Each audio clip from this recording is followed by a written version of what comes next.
I'm Mike, I'm Glenda. and this little fireside chat is going to be bear stories. Yes.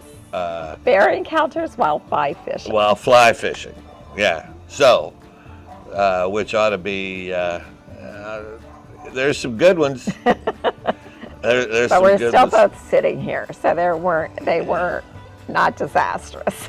No, but it's always crazy when you encounter a bear, Yes. and thank goodness they've all been black bears. There hasn't been any, Right. there hasn't been any grizzlies, or they've all been black bears. So that's a blessing. Yes.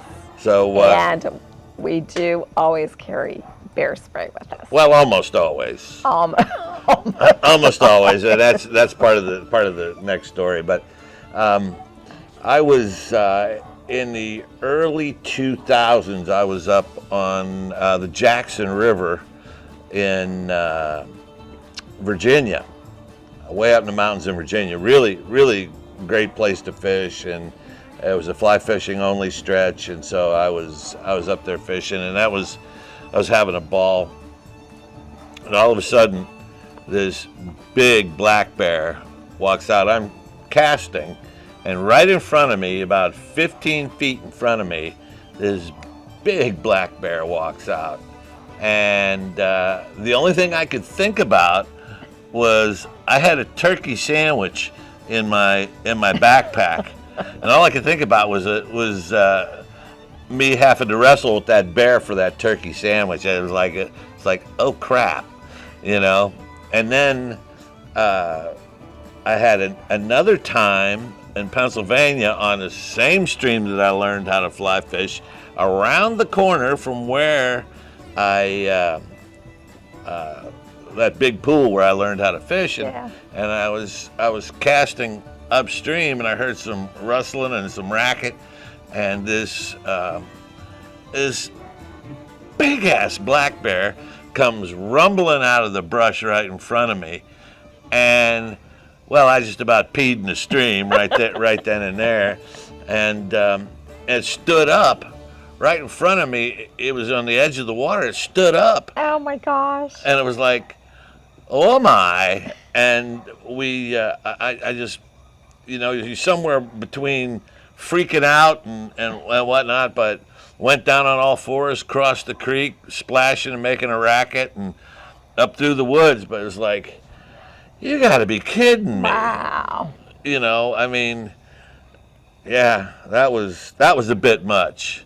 And then we had another. You were by yourself? I was by myself both times. Yeah. And then we have another Pennsylvania black bear story. So we fish out west a lot, and we always have bear spray with us, and we always carry extra canisters, and we had them in the car.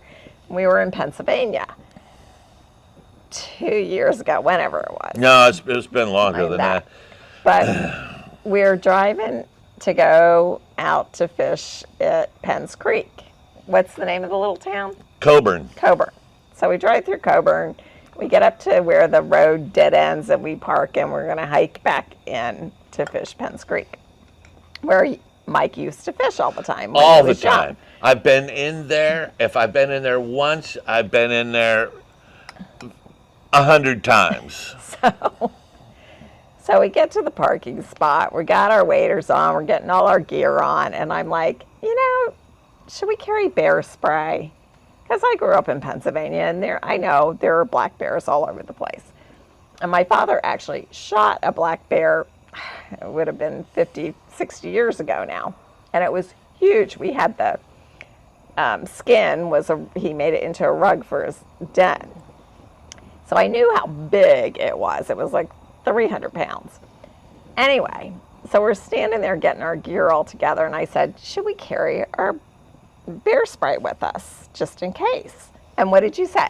I said, we don't need to take bear spray. I've been up here 100 times. There's no need. We're walking past these cabins on this little trail, and we passed the cabins, and sure enough, we round this little bend, and we're making noise and talking. We round this little bend, and isn't there a huge bear ass just going as it's going into the woods. It's crossing over in front of the stream and going into the woods.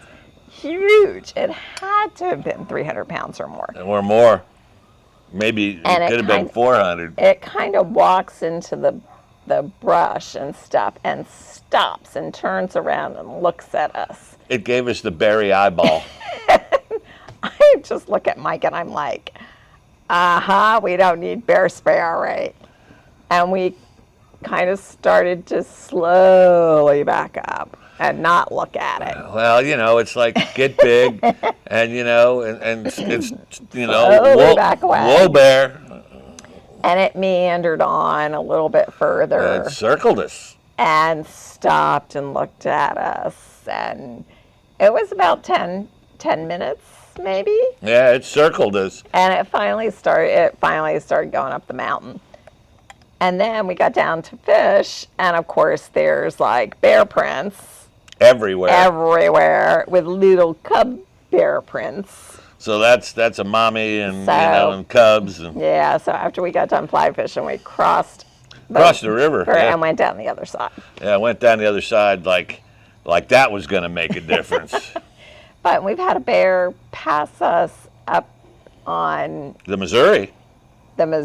We've had one in Earthquake Lake when we were fishing up there between the two lakes. Yep. Up in Montana. That was a grizzly. That crossed above us. Yeah, that was a grizzly. That was a big one. That was quite a distance away. But yeah, that's another tinkle yourself moment. So yeah. Yeah. So always be bear aware. Bear aware.